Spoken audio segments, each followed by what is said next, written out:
दोस्तों, क्या आप जानते हैं भारत से हजारों किलोमीटर दूर जापान में आज भी भगवान गणेश की पूजा होती है। हाँ, वही गणेश जो हमारे यहाँ विघ्नहर्ता कहलाते हैं, लेकिन जापान में उनका रूप कुछ और है।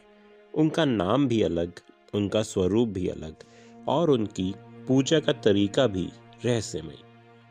जापानी लोग गणेश जी को कहते हैं कंगितेन और कुछ मंदिरों में गणेश जी की मूर्ति तक देखना मना है।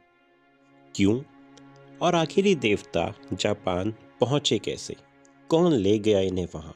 और जापानी इनके कौन से रूप की पूजा करते हैं? इस वीडियो में आज हम ये सब जानेंगे।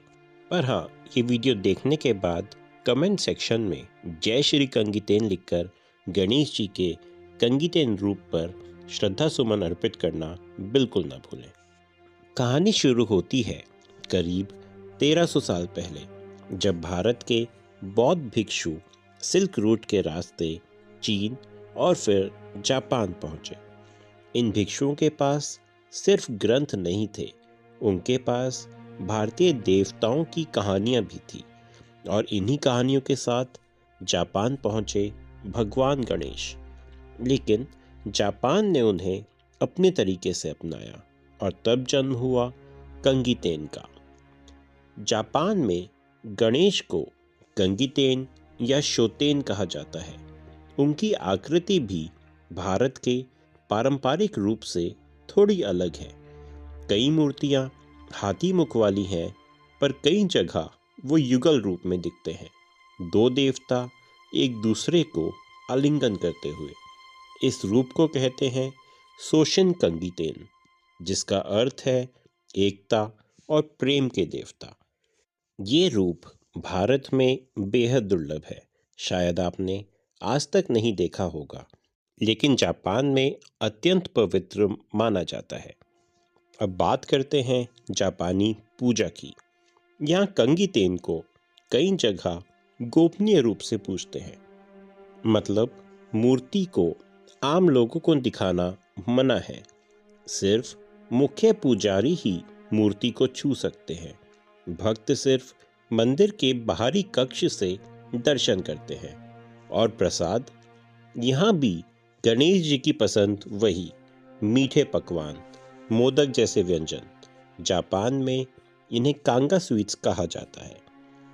जापानी लोग कंगितेन को गुड फॉर्चून, प्रॉस्पेरिटी और प्रॉब्लम सॉल्वर देवता मानते हैं, यानी वही गुण जो भारत में गणेश जी के हैं, विघ्नहर्ता, सौभाग्यदाता, बुद्धिदाता। कई जापानी व्यापारी कंगितेन की छोटी मूर्ति अपने ऑफिस, दुकान और कार में रखते हैं, क्योंकि उनका विश्वास है जहां कंगितेन है वहां बाधाएं नहीं टिकती। जापान में कंगितेन के कई मंदिर मौजूद हैं। टोक्यो, ओसाका और क्योटो जैसे प्रमुख शहरों में कंगितेन मंदिर मौजूद है। कई मंदिरों में शाम को घंटियां बजती हैं। अगर आप ध्यान से सुनो तो आपको भारत की झलक मिल जाएगी। वो मंत्र, वो धूप, वो घंटी, जैसे भारत और जापान आध्यात्मिक रूप से एक हो जाते हैं। दोस्तों, यह कहानी सिर्फ धर्म की नहीं, ये हमारी सभ्यता की यात्रा है। एक ऐसा रिश्ता जो भारत से शुरू होकर हिमालय पार करता है, चीन से गुजरता है और जापान के दिल तक पहुंचता है। गणेश जी के इस विदेशी सफर में हमें एक संदेश मिलता है, जहां भी ज्ञान और शुभता की तलाश होगी, गणेश वहां अपने आप पहुंच जाते हैं। दोस्तों, इस वीडियो को शेयर कर आप भी अपने दोस्तों को भगवान गणपति के कंगितेन रूप से अवगत अवश्य कराएं तथा ऐसे ही और रहस्यमय वीडियो के लिए हमारे चैनल को सब्सक्राइब अवश्य करें। धन्यवाद।